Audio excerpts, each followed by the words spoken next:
Hello. Where is my kid? It's nice to hear from you too. She's at home right now with her only parent. How about you? Well, I want to see her, and not when it's convenient for you. You've missed your last 4 visits with her. How's that my fault? Stop changing the subject. I'm asking for the last time. When can I see my kid? Okay, how about tonight? Can't. This weekend? Can't. April? Can't. The summer? Can't.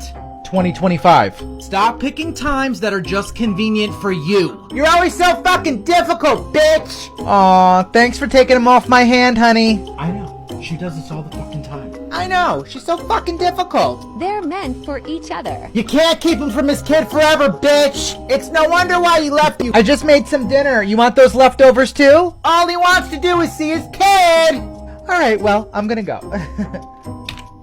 Alright guys, I am back with my true story of how my father abandoned me when I was 8 and then tried to sue me 20 years later for talking about it. My father's name is Vince Coleman. He is a St. Louis Cardinals Hall of Famer. He was married to a woman named Lynette. They had 2 boys and they were living in Phoenix, Arizona. Now, with my father playing for the Cardinals, he was always in St. Louis.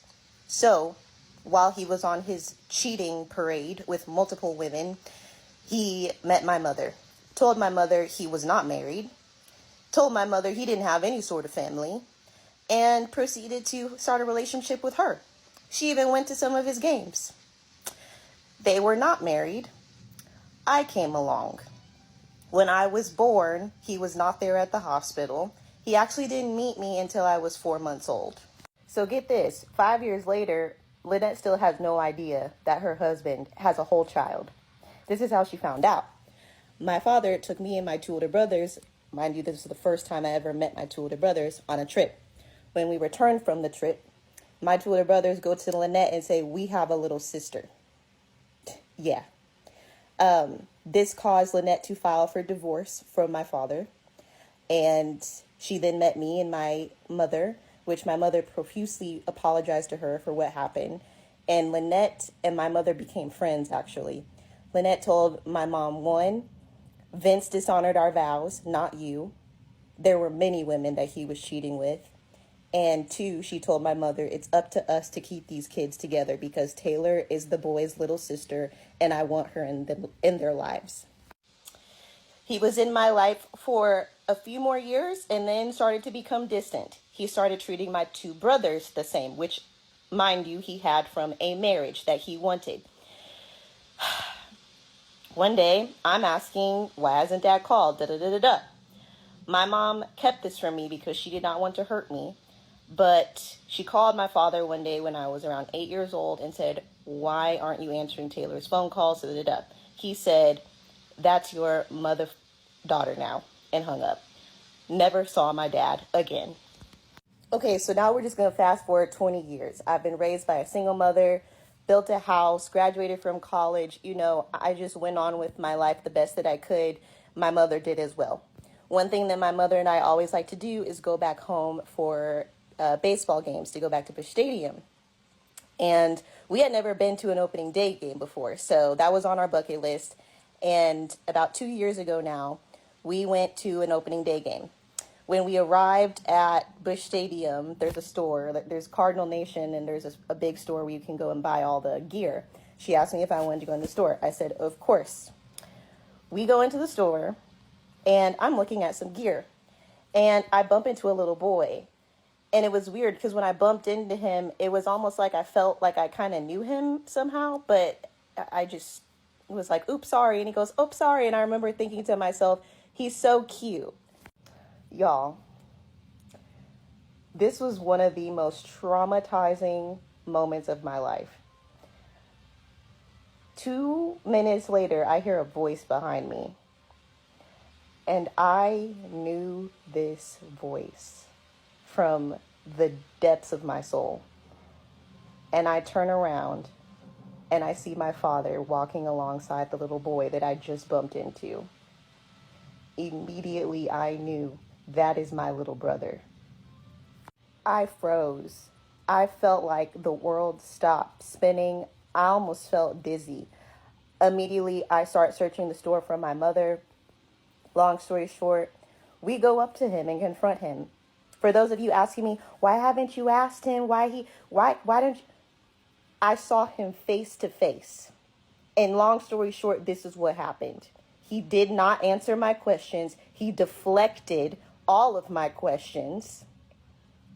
And then he left the store to never be seen again. That's how it went. He would not answer anything. And he treated me like shit.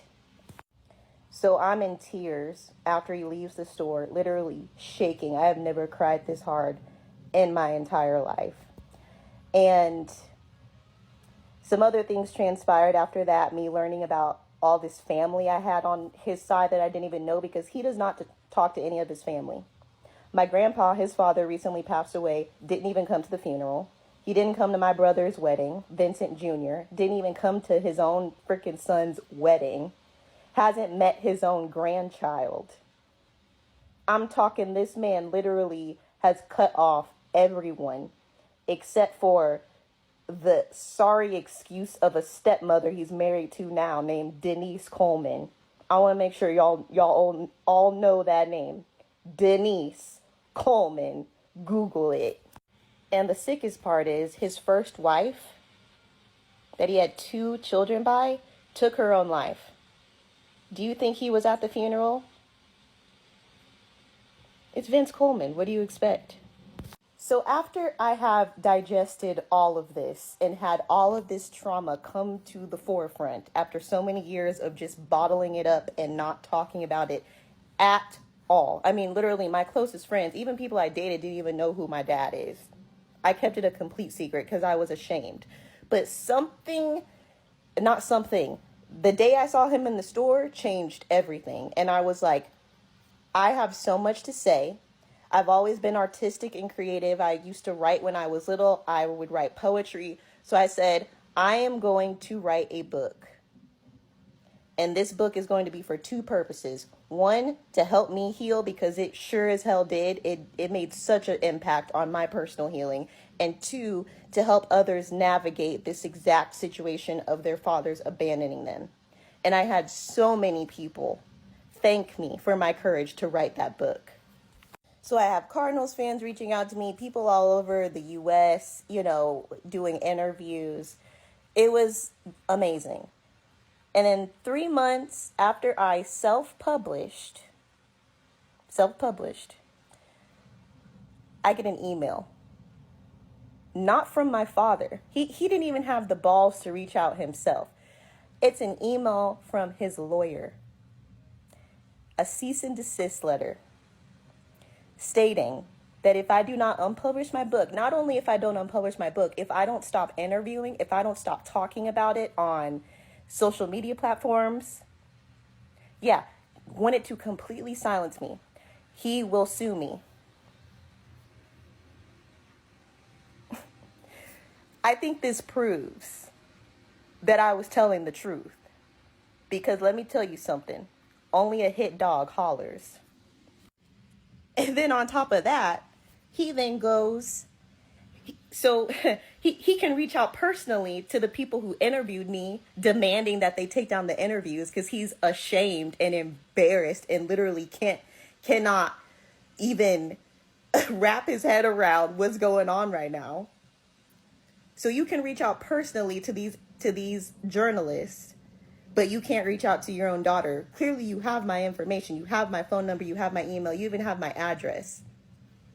But you'd rather hide behind your lawyer than just have a simple conversation with your daughter and answer her questions about why you left, why you refused to have a relationship with her now that she's a grown adult that you haven't seen in 20 years, why you choose to cherry pick and take care of my little sister and my little brother, who I just learned that I have, instead of all your kids. I'm a very stubborn, selfish person. You know me. Trust, Okay, so I'm definitely going to stay with Lee, okay, because she makes me happy. I'm sorry. Yeah. I can't do this. Yeah. I gotta tell you this. I was trying to help you to understand that bringing up Lee or any of these things. I was trying to model and give you the tools. See, what you need to understand is that your daughter sees that you're capable of giving love because you're giving it to love to a girl that's almost the same age. She needs her father to say, no matter who else I'm loving, I'm always going to love you. No matter if I'm with her, I'm going to make sure you're a priority. I'm going to make sure that you see that you're a priority from here on out. I wish I knew all this before she walked off, Grandma. I know. It's a learning process. It's a I learning blew process. it. My baby daddy can call me whatever he wants. He can call me broke, he can call me bitter, but he cannot call me a bad mom. I would never be able to abandon my child the way he abandoned his child. I would never be able to not provide for my child the way he does not provide for his child. Even if I had no idea how I was not going to be able to provide for my child, I would figure it out. I would not be able to prioritize another man over my child the way he prioritizes another woman over his child. I would not be able to go to sleep at night and wake up in the morning and go about my day without knowing how my child is like he does. I would not be able to only see my child when it's convenient for me the way he does. I love my child more than I love life itself, and I would not be able to just go about my life not knowing how my child is, or leaving my child to be raised by somebody else while I just live my life like nothing happened. I would not be able to do that. I'm with my child 24/7, 7 days a week, and even though being a single mom is hard at times, I would not trade the life I have for anything in this world. So he can call me broke because everything I have I give to my daughter, and he can call me bitter because I'm always asking him how he can not see his child, but he can't call me a bad mom. We told men not to cry, so they didn't. We were so focused on preparing girls for motherhood that we failed to prepare boys for fatherhood. So when they became fathers, they got frustrated and abandoned their wives and girlfriends to raise their children. Now we have too many fatherless children roaming the streets, murdering people, sexually harassing women online, and some wasting their lives in jail. Isn't it easier to blame the women who raised these children than the fathers who were absent? Instead of addressing the problem from the root, we grip the branches of the tree, blaming the one movement that has opened our eyes to the dysfunctional social structure. It baffles me when I see men and women blame feminism for the destructive society we have today. Is it because we only emphasize the impact of feminism on women and disregard the effects it has on men? Feminism encouraged men to express their emotions and stop seeing vulnerability as a weakness. Women want to show emotion. Y'all don't allow him to do that. Most men seek companionship with women who allow them to communicate their fears and cry when they want to. Something men were told to never do. To never cry and to always show superiority in everything were the core traits of being a man. However, times have changed and men are more human now than ever. They acknowledge the wisdom of women because they know women are just as intelligent and brave as they are. Most men are working less today because women contribute financially to the family. They no longer have to work until they are fatigued to provide for their families. Even some men want to be partnered with independent women who can assist in their leadership and career, not dormant like older generation wives used to be. Since the feminist movement, the rate of house owners has increased from 48% in 1940 to 66% currently. About 47% of house owners are married couples, while single women are 8% higher than single men. Another report shows that co-parent homes are saving 50% more on housing compared to single-person housing expenses. The reason is that partners split bills on utility and mortgage, while the single person covers their bills alone. Although some partners bring debts and poor credit scores into the relationship, which can affect their finances. However, the main bone of contention is that women working and earning wages have contributed to reducing men's financial burden, which couldn't have happened without feminism. Most women have a career and earn more money than their male spouses, all because feminism fought to give women the right to be educated. We see lower mortality rates among pregnant women, all thanks to feminism for introducing birth control so women can decide the number of years they will raise their children before devoting their lives to their careers. Women can brag a little about their independence and body autonomy because feminism revealed women's strength as human beings and fought to ensure we have our human rights enforced. Despite woke feminists destroying the ideology behind the feminist movement, we cannot ignore the benefits women's rights have contributed in the socio-economic development of the world. But why did the feminist movement begin in the first place? Why did women feel the need to fight for their human rights if they were happily dependent on their men? The truth is most women weren't happy in their marriage. Traditionally, purity was valued, and premarital sexual relationships were unheard of. Most men were forced into marriage when they impregnated women out of wedlock, so they took out their frustration on their wives. Before feminism, men legally sold their wives as slaves. Some got away with killing their wives, because the law didn't prosecute such offenses as murder, and women were told to never speak of their abuse in public and to endure whatever trauma they received from their husbands. Women had no rights over their children without their husband's permission. Women had no right to education and couldn't hold a public office or be hired to earn wages. We wouldn't have feminism today if men weren't abusing their rights and oppressing women. In the 19th century, the feminist movement began because women got fed up with marital and societal oppression, so they fought for their rights to education, equality, and fundamental human rights for both sexes. I believe it's hypocritical for a well-educated and independent woman with a voice in society to outrightly refute the impact of feminism in her life and say she's strongly against feminism. I hate feminism. I think it's horrible. It needs to be thrown out.